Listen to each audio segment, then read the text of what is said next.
Assalamualaikum warahmatullahi wabarakatuh. Selamat pagi, siang, sore, malam, tergantung kapan video ini kalian putar.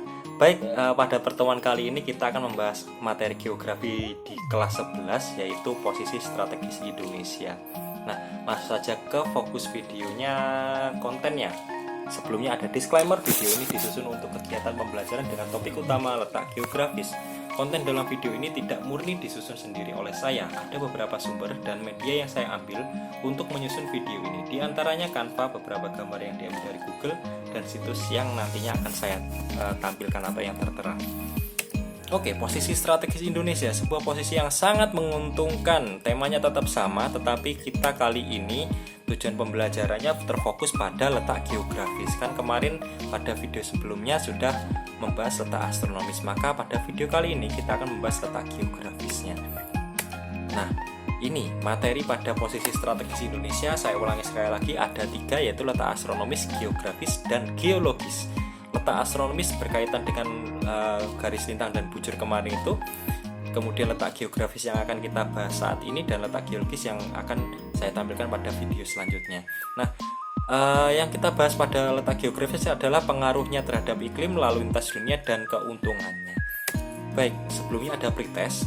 Ini ada soal, Indonesia secara geografis berada pada posisi silang. Apakah maksud dari video posisi silang tersebut? Mohon maaf tadi belepotan.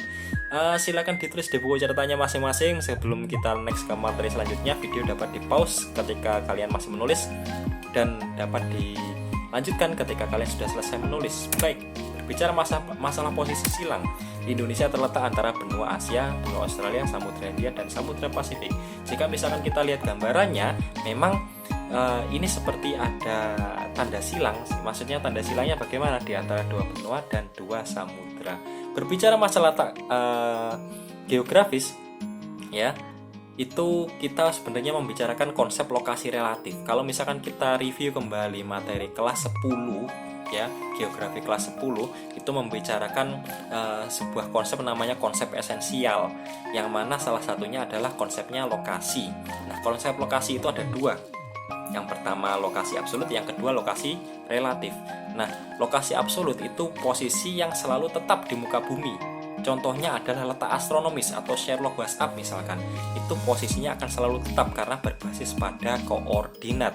Sedangkan lokasi relatif itu bergantung pada batas-batas objek atau suatu hal di permukaan bumi. Misalkan seperti ini. Misalkan Kecamatan Genteng pada tahun 1800-an batas utaranya adalah Singonjuru misalkan. Batas selatannya adalah Gambiran. Tetapi selanjutnya pada 1900-an terjadi pemekaran wilayah. Sempu melepaskan diri dari Genteng dan membentuk kecamatan sendiri, dan Tegalsari melepaskan diri dari Gambiran sehingga membentuk kecamatan sendiri. Jadi ketika 1800-an batas utara Genteng adalah Singonjuru, sedangkan batas selatan adalah Gambiran, maka batasnya berubah. Jadi relatif bisa berubah-ubah. Batasnya berubah, batas utaranya yang tadinya Singonjuru menjadi Singonjuru dan Sempu. Batas selatannya yang tadinya Gambiran menjadi Gambiran dan Tegalsari. Misalkan seperti itu. Nah, dalam posisinya Indonesia itu sendiri, lokasi relatifnya itu berbatasan pada 2 benua dan 2 samudra. Seperti itu penerapannya. Kita next. Nah, pengaruh yang pertama, pengaruh pada musim, tentu saja seperti ini. Mungkin ini sudah familiar bagi kalian, ada nama istilahnya angin muson barat dan muson timur. Ini adalah angin yang melintasi Indonesia, yang menyebabkan Indonesia mengalami 2 musim dalam 1 tahun. Ada musim penghujan dan musim kemarau. Nah, seperti itu. Nah, pada angin muson timur itu berhembus April sampai Oktober, yang bertiup dari benua Australia menuju ke benua Asia. Jadi seperti itu. Alasannya karena benua Australia kondisinya lebih dingin, sehingga udaranya bergerak menuju benua Asia. Sedangkan angin muson barat itu bertiup pada Oktober sampai April dari benua Asia menuju ke benua Australia. Dan Indonesia ketika masa angin muson barat mengalami musim penghujan. Nah, angin muson barat terjadi ketika benua Asia kondisinya lebih dingin daripada benua Australia. Seperti itu. Nah, Selanjutnya, pengaruhnya letak geografis itu. Kita pernah mengalami El Nino dan La Nina. Pada saat ini juga sangat sering dibahas. El Nino dan La Nina itu adalah istilahnya anomali atmosferik. Jadi anomali atmosferik dan tentu saja anomali oseanik atau lautan. Nah, anomali itu tidak terjadi rutin setiap tahun, biasanya dalam periode 4 tahun sekali. Nah, El Nino dan La Nina ini memiliki dampak tersendiri terhadap Indonesia. Jadi pada dasarnya hasilnya hampir sama seperti angin muson, yaitu kering dan basah. Kering itu kemarau, basah itu anggap saja penghujan. Nah, tetapi ketika El Nino dan La Nina terjadi, kalau misalkan dibaca bahasa Inggrisnya La Niña, bukan La Nina tapi La Niña, seperti itu. Nah, ketika El Nino terjadi, Indonesia mengalami musim kemarau yang sangat panjang. Kenapa kok bisa seperti itu? Kalau kita lihat arah panahnya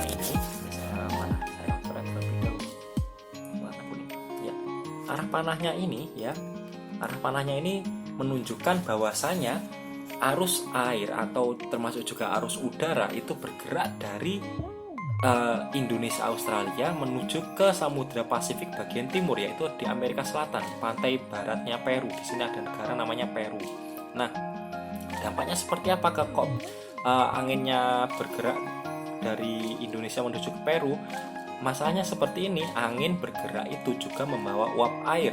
Uap air yang dikumpulkan akan menjadi awan. Jadi awan kita itu dihabiskan menuju ke arah Amerika Selatan. Akibatnya bagaimana? Bagian Amerika Selatan ini mengalami hujan yang sangat deras berbulan-bulan. Sedangkan Indonesia karena kehabisan uap air ya akan mengalami musim kemarau yang sangat panjang.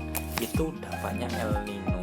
Untuk masalahnya bagaimana El Nino itu seperti apa, kalian bisa membaca lebih lanjut. Nah, kalau La Niña itu kebalikannya. Ketika Indonesia kondisinya lebih hangat, maka udaranya dari Samudra Pasifik bagian barat, yaitu pantai baratnya Peru, ini kan kondisinya lebih dingin, ya. Jadi dia bergerak dari Peru bagian barat menuju ke Indonesia. Efeknya bagaimana?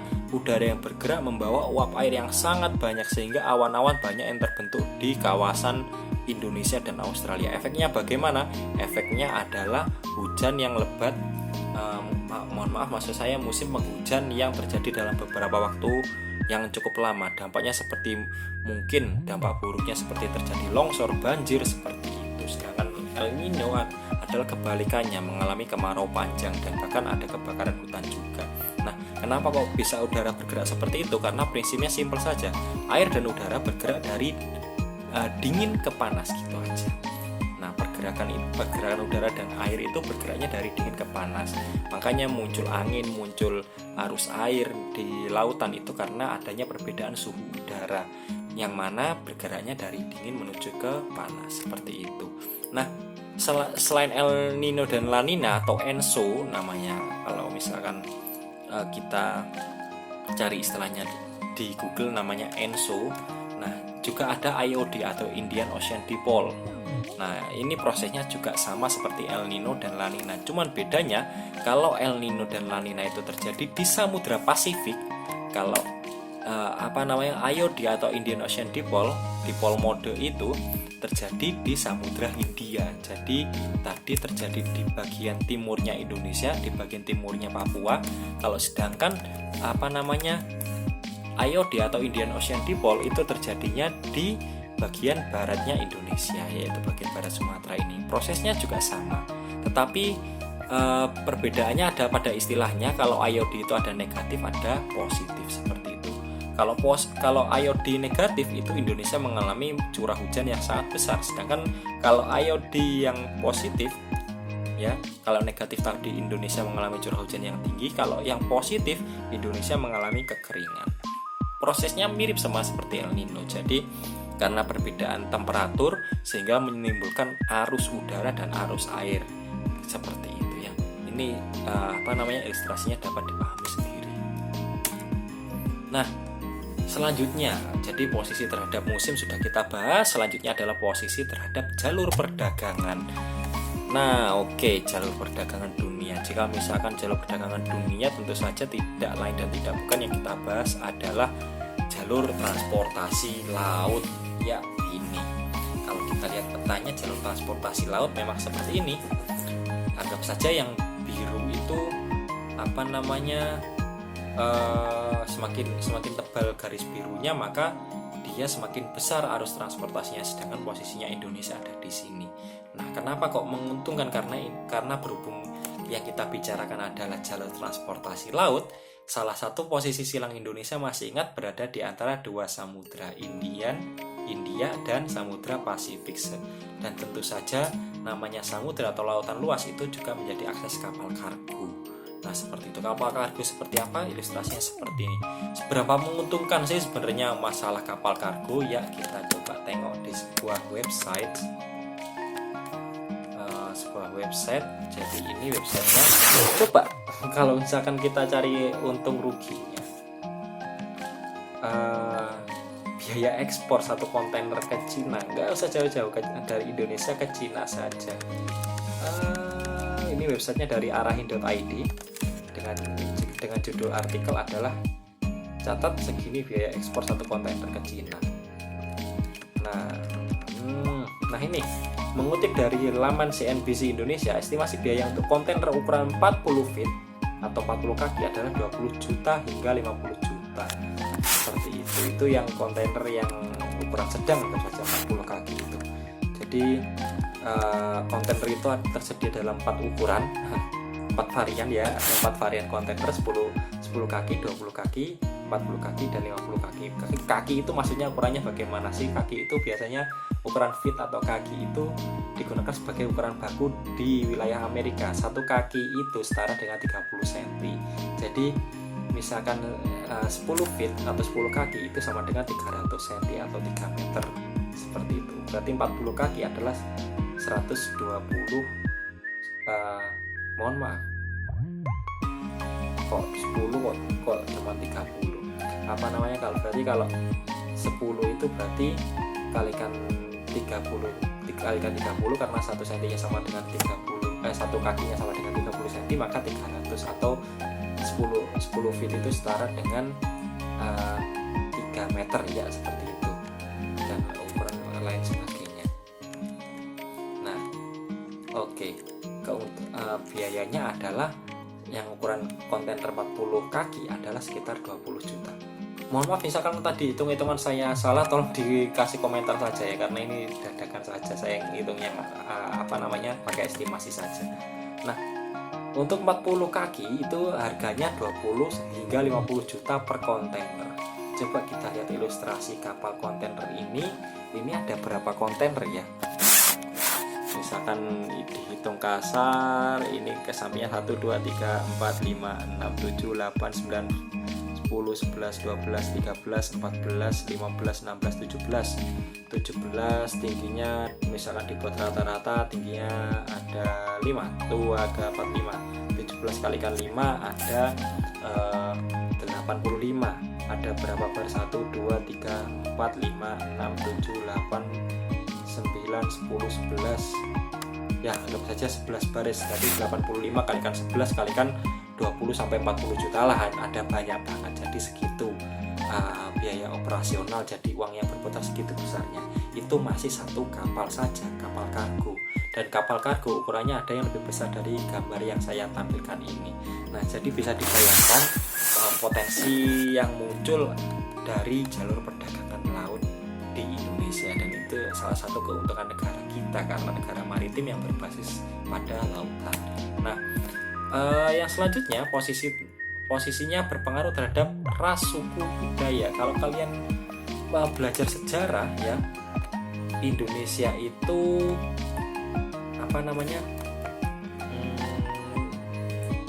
munculnya peradaban dan suku ras budaya saat ini dipengaruhi oleh jalur migrasi ini.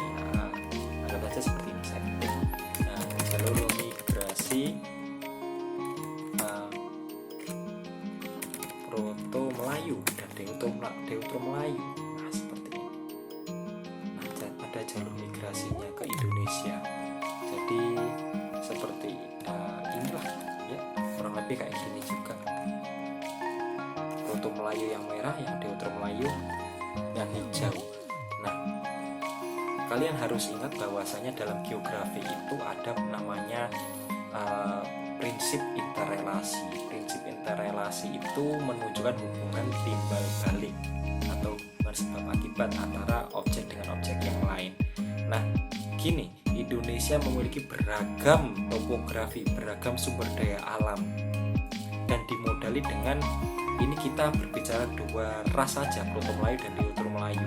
Ketika ditempatkan dengan kondisi lingkungan yang berbeda, tentu saja menimbulkan kebudayaan yang berbeda juga. Misalkan seperti ini, karena di Kalimantan itu sumber daya terbesarnya adalah sumber daya sungai, maka kebudayaannya tidak lepas dari sungai yang ada di Kalimantan. Sehingga simpelnya Kalimantan memiliki kebudayaan yang lebih berorientasi ke sungai, seperti rumah apung, terus kemudian halaman depan rumah adalah sungai dan lain sebagainya. Dan bahkan orang Kalimantan itu, kalau saya dengar dari teman saya, kalau belum makan ikan belum disebut makan. Kalau orang Jawa kan belum makan nasi belum bisa disebut makan, kayak gitu. Kalau Kalimantan kalau nggak ada ikannya belum bisa disebut makan. Nah, lain halnya dengan kebudayaan di Sumatera, Jawa, Bali, Nusa Tenggara, kemudian Sulawesi dan Papua apalagi, itu memunculkan potensi-potensi kebudayaan yang lebih unik lagi. Nah, oke, itu saja yang dapat saya sampaikan. Link tugasnya dapat di-scan. Ini nanti akan ada LKPD. LKPD-nya LKPD-nya seperti ini ya. Yang kita bahas adalah masalah letak geografis terhadap jalur perdagangan. Jadi nanti kelas dibagi menjadi dua kelompok, yaitu kelompok Suez dan kelompok Panama. Nah, nanti untuk detail tugasnya kelompok Suez atau kelompok Panama nanti berbeda lembarannya ya. Jadi satu lembar untuk kelompok Suez, satu lembar untuk Panama. Di-scan saja link barcode-nya, nanti akan menuju ke sebuah tautan YouTube, bukan YouTube saya tetapi YouTube dari sumber yang lain. Simak videonya, tunjukkan lokasi terusan Suez pada peta. Misalkan di YouTube nanti tidak dapat menjelaskan lokasi terusan Suez, kalian dapat browsing terusan Suez itu posisinya ada di mana, tinggal lingkari saja. Nah, kemudian kerjakan lembar evaluasinya. Untuk terusan Panama tugasnya sama, cuman temanya adalah Panama, dengan rutenya adalah yang dicari Alaska sampai ke Greenland, itu lewatnya jalur mana ya. Baik, untuk video ini saya rasa cukup sekian. Kurang lebih saya mohon maaf. Jangan lupa like, comment, dan subscribe. Jika misalkan berkenan, berikan saran ataupun masukan dari kurangnya video ini. Kurang lebihnya saya mohon maaf. Wassalamualaikum warahmatullahi wabarakatuh.